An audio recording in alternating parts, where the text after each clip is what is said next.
Hey guys, I'm Milan with 2 Pro Beats, and today I want to show you a really cool plugin that can take your track from this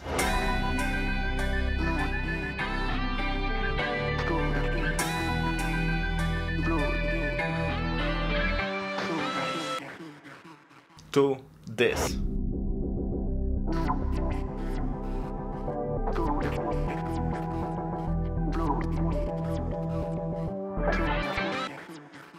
So if you want to see exactly how I did that, stay tuned for the video. If you enjoy it, please subscribe, hit the like button. Let's get into it.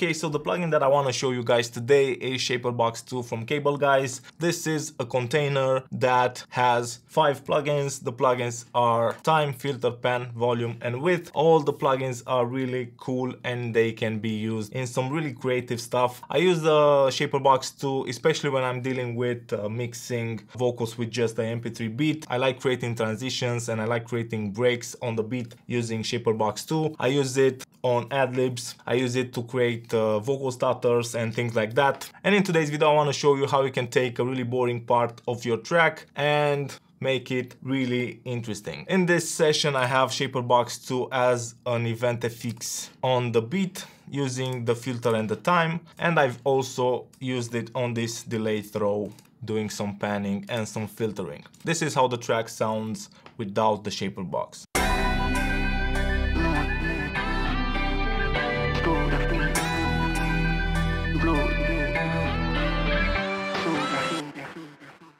It sounds boring, it doesn't have that creative element to it. Now let me play you the track with the ShaperBox.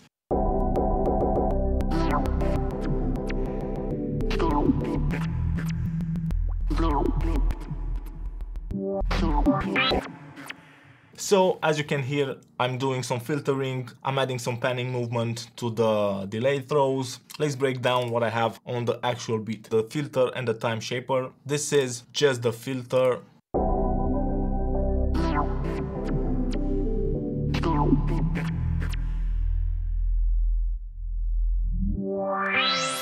So I'm creating a really nice transition, a really nice breakdown to the beat.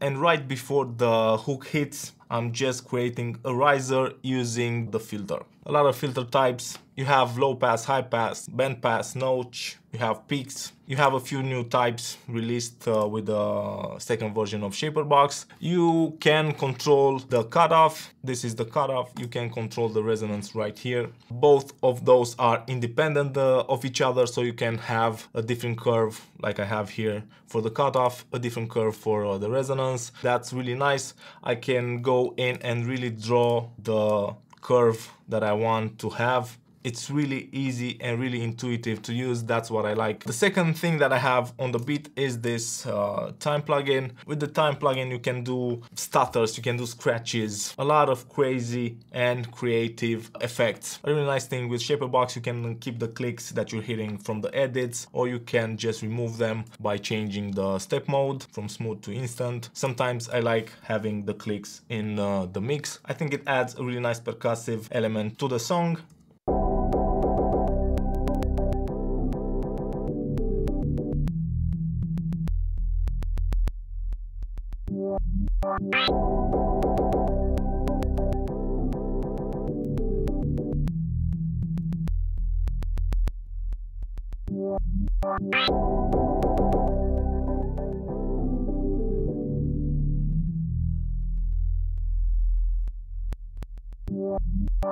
So with the filter and the time we can add a lot of movement to the beat. We can go even further and add like a width plugin, and we can increase the width at the end of the transition. Set it to 4 bars and let's go with something like this. So with the width plugin we are going from mono and we are increasing the stereo width. That can add a really nice accent to the transition. Let's hear how it sounds.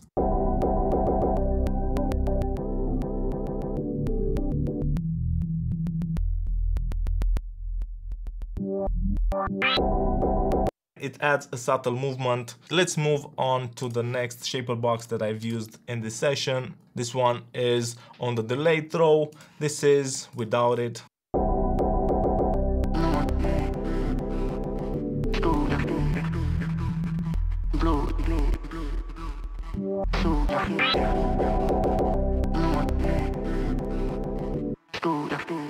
And this is with it.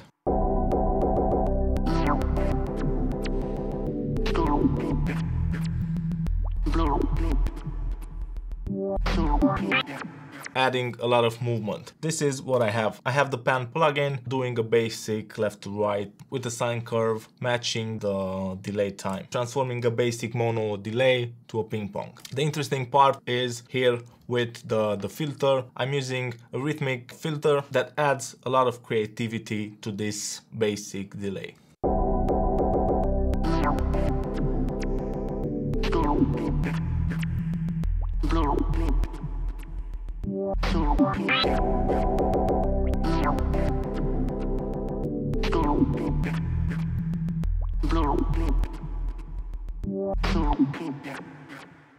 This is ShaperBox2 from Cableguys. I've been using it since version 1. A really cool and creative plugin that does a lot of work for you, saves up a lot of time, and the results are just awesome. I hope that you enjoyed the video. If you did, please subscribe, hit the like button. Don't forget to follow me on Instagram, follow me on Facebook. If you have any questions or suggestions, please leave a comment. See you guys next time. Cheers.